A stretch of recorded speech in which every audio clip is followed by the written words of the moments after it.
you don't fail your fitness goals because you're lazy. You don't fail because of lack of motivation, and you don't fail because you haven't got that want. You fail because your plan doesn't fit into your lifestyle. It may do for a perfect week, but not long term. So let me ask you something. Have you ever really tried to change, but you've fallen off the wagon like 2 weeks later? You've had the plan, you've still didn't stick to it.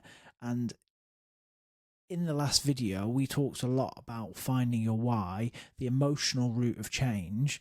And even with a really strong why, most people still really struggle. And that's not because we don't care, and it's not because we're weak or, we're worried that life will get in the way. It's just that day to day we have things called constraints, and how understanding them will be the key for you building a fitness plan that actually works for you and lasts. So stick around, because by the end of this video, you'll know how to build a routine, even on your most chaotic, messiest weeks. So what are constraints? They are like the invisible forces that shape your behavior.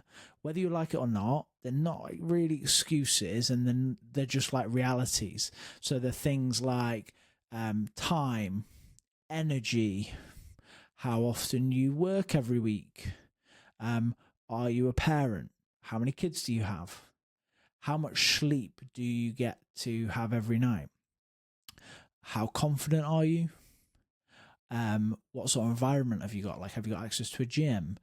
Do you have one in your garage? Like, do you have a partner that can assist you while you go and do other things? Or even, what is your mental bandwidth at the end of the day? Like, how important or are you, and how much mental clarity do you have at the end of the day? So when your plan doesn't account for these kind of things, it kind of breaks the momentum, and it stops everything from being perfect. So a good plan doesn't just look good on paper,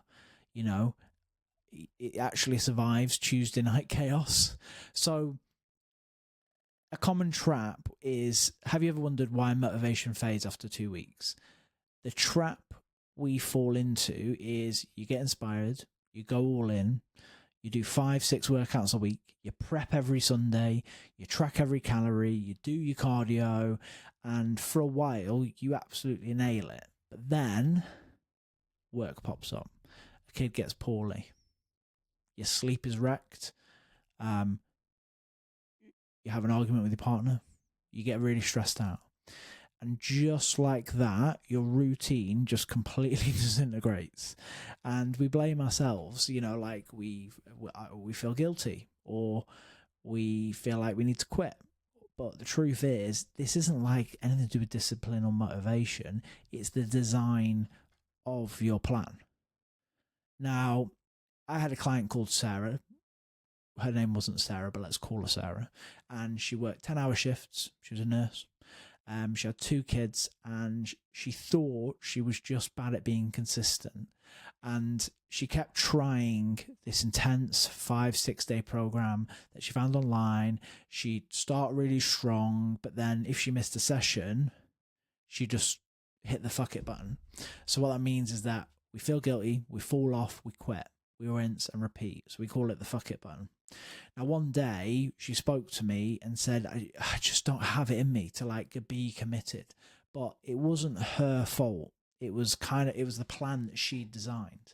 So we changed her scope. We switched her to free gym workouts with the opportunity of an extra home workout if things didn't work out.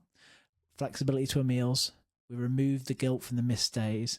And she stuck at it for absolutely months. The same person, the same goals, just a completely different strategy.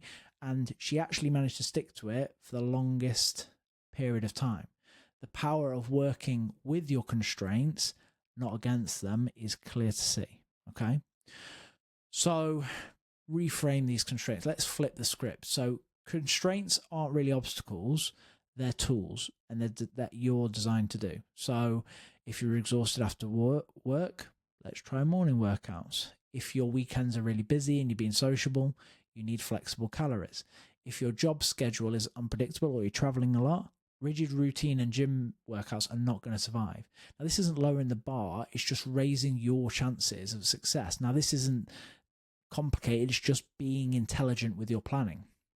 So a big mistake that ruins the progress is copying influencer routines, things we see on TikToks, because their job, their fitness is not the same as yours. Another one is an all or nothing thinking. So you've missed a session, what's the point? Killed momentum, I'm giving up. And finally, like planning for ideal weeks. Like you 90% of your life is going to be chaos. So why would we only give 10% of it actually all working out? So another client told me they just need more motivation. So we looked a bit more into it, and he was actually sleeping only 5 hours a night. Now he's working a 12-hour day. He was trying to train 6 days a week, but they didn't need motivation. They needed like mercy on themselves. Like, again, another situation. We slashed the workouts. We focused on their sleep. Like, if you're able to train, like, let's get that bedtime routine under a little bit more, discipline.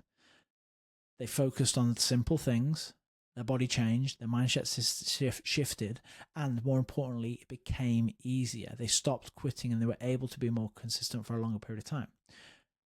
Now, let's make this a little bit more personal.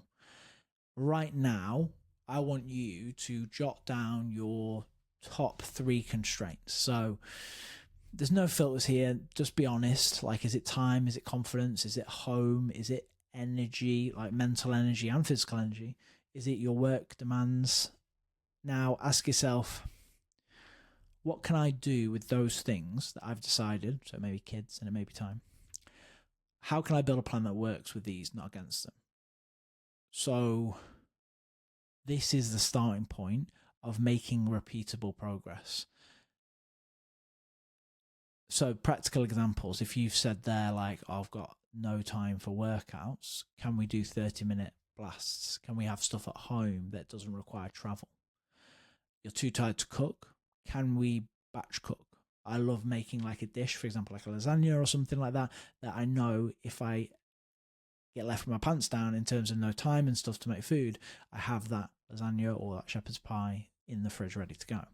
Now, again, you don't have to be a superhero and be super disciplined for this. You just need a plan that can sort of like flex and adapt. I don't know when I'm going to have that lasagna, but I know it's available when I need it. This is the big shift. Fitness should be around your life. It shouldn't destroy it. The people who win long term and get those big results, they found an adaptable way that works with their lifestyle. They've removed all the friction. They acknowledge when they have bad days, because they happen, but they stay in the game. They stop chasing perfection. I've had so many clients with brilliant results, and if I said to them, how many perfect weeks have you had? They'd be like 0. Doesn't exist. So we can't expect perfection. So here's your task. Identify 3 big constraints. Adjust your plan, what you're doing right now around it. And if you're stuck, just drop one of your constraints in the comments below and I'll just reply and give you some ideas.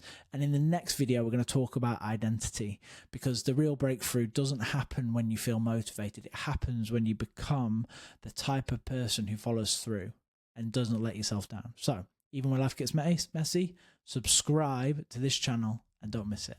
See you soon.